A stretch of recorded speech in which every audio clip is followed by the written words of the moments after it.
Hey everyone, welcome back. Stephen and John from Davernet's European Martial Arts School. Today we are doing another video on the Saber. We had a request for using this weapon. In today's video I'm using the 1796 Light Cavalry Saber from Cold Steel, and John is using the Polish Saber that was made by a swordsmith in Poland and is sold through West Coast Swords. What I want to work on today is the use of the elbow in the cut. We've touched on this before, but what I want to do is my adversary, John, he's going to give me a cut one. Go ahead. So this is the blow that's coming in. Right towards my ear on that trajectory. Go ahead. Great. I'm starting in the same guard. We're both in outside guard. He begins his action. I'm going to roll to low hanging outside guard, inside guard. As he finishes his cut, I'm transferring through that, and then I'm pulling my hand down. So look at the trajectory that I'm following with his arm and his sword to give me that one. Can we do that again? Mm-hmm. And I capture that and follow that same path down. The reason this works is because of the way I'm using my elbow. If I used my shoulder, I would actually capture on his point. Watch this. We start here. Let's switch sides. Okay. We start here. He initiates his attack. I'm always following him, so I'm going with him there. As he does this, he throws his attack. If I use my shoulder, I stay on his sword and I can guide it right into my head. Not a good idea when you're fencing. So let's do that again.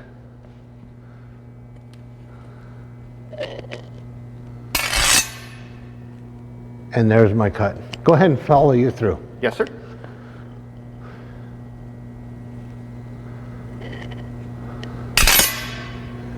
For my cut one, or cut two. After we do these a couple times, we're going to put on masks so you can see the full progress with the strike. Right? He can cover this because he's in motion. Go ahead. I follow through. He completes his cut, and then he goes to St. George. Not to try to stop me, just to redirect my point. If he throws that action and he doesn't do anything, so I make the hit,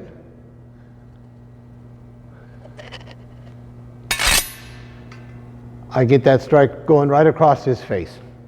If he does that and goes to St. George, my action doesn't change at all. Go ahead.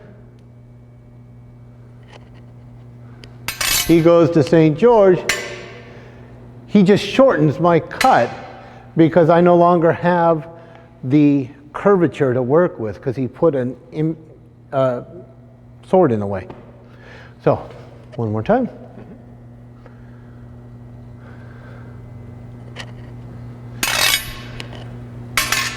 And then he's going to cut back with a one to be successful. Okay, let's do that again. Just a tiny bit faster. Not too fast, but a little bit.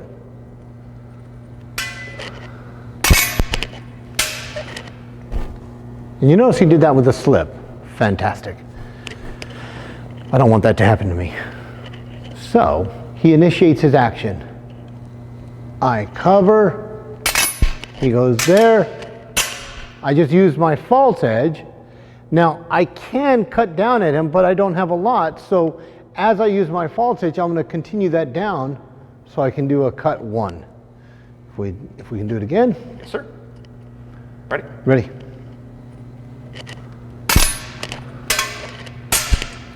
And there's my cut one. All right, one more time, and then we'll switch sides. Yes, sir.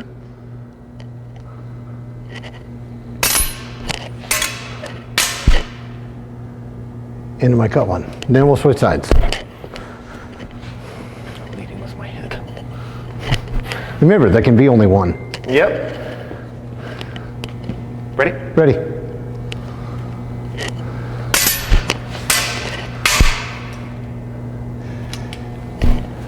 We've talked about in other videos the trajectory.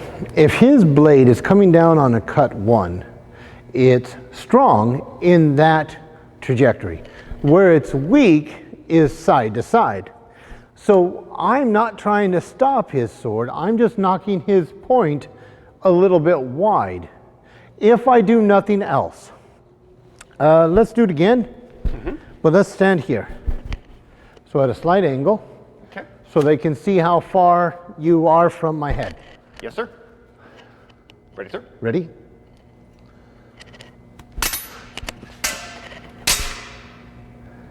Look how far away from me he is. I can't stop it and then restart it because I give him a lot of time, but I can continue that action. And with that, we're gonna go get our masks. You ready? Ready.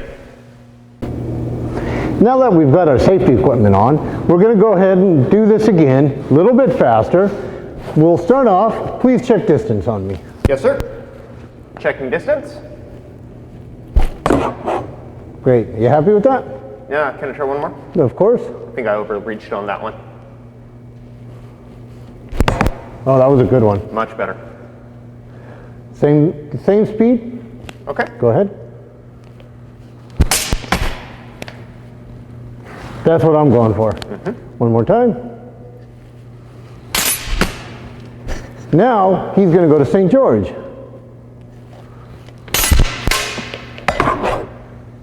Yep. You threw your shoulder. Here's my shoulder. So he threw his shoulder. That's why he ended up a little bit wide. Yeah. Not elbow, that was shoulder. And a locked wrist, so I really came around here, and that became that very wide motion that came over here. Which means his face and head are not protected that whole time. So, ready? Ready. Oh, much nicer. Much, much nicer. Do it again. Great. Now I'm going to win this one. Yes, sir. Ready? Ready?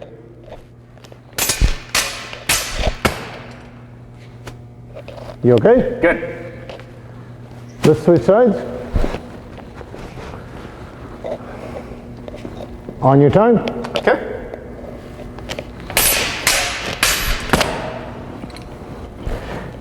That I would say would probably finish the fight. I would say so. With this action, practice this. Make it comfortable so that you don't stop your sword from moving around. But it's not done with the shoulder because that's too wide, too long, and leaves you exposed. As we're doing it, pull your elbow down. For those of you that do longsword, you have two hands on your sword. When you're using a one-handed sword, think of your elbow as the pommel of your sword. If I want my point to go down, I lift my elbow up. Now, another thing I want you to notice here. When I lift my elbow up, my shoulder is not rising. I'm not doing this. I'm not bringing my shoulder to my ear, only my elbow is going up. Then when I want my point up, I pull my elbow down. If I pull it straight down, I come with a 2 or with a 7. If, however, I pull my elbow down and towards my inside, my action becomes a 1. And I put my forte in front of my sternum. Use your sword like a bulletproof vest, the trauma plate in a bulletproof vest. We're not worried about our shoulders. Not because it doesn't matter if we get cut in the shoulders. I don't know about you, but if I get cut in the shoulders, it's gonna make me unhappy. It displeases me. So it's not that I'm not worried about my shoulders getting cut. It's that I know my sword is connected to my shoulder, and therefore the movement of my sword is protecting my shoulders, but the forte is protecting my trunk. And we're going to stop there. Is there anything you'd like to add, John? Just a really fun piece that kind of clicked a little bit finally here was an object that in motion stays in motion unless it encounters something. So looking at a great piece in Saber work is you're never trying to stop their object's motion, just make it move somewhere else so your motion continues as well. Because if you stop theirs, you're also stopping yourself. Very much so. And not only can I stop it, and not only am I redirecting it in the angle that it was moving towards, I can also redirect it in distance between my opponent and myself. If John gives me a cut 1, and I'm here, and I just slap his forte, and this is important, I'm slapping his forte with my foible. I am giving up a mechanical advantage, but I'm stacking others. We'll do another video on that later. So as he does that, I can redirect his energy into the side, but not where he's going.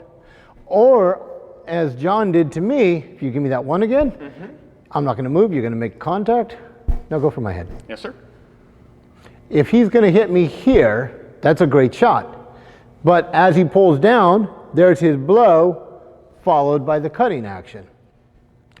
If, however, I go to St. George, I don't stop him. He still does everything, but now he's short on his action. So I can manipulate his trajectory to the side, or with my guard transitions, I can affect my opponent's distance. Because now you are elongating my reach to you. I'm now out of distance to the target. Right, because of the curve, and not just the curve of the weapon. That's not what I'm talking about. Yes, this has a major effect on it. But there's the curve of the shoulder. Go ahead and I'm going to put on my mask. Okay.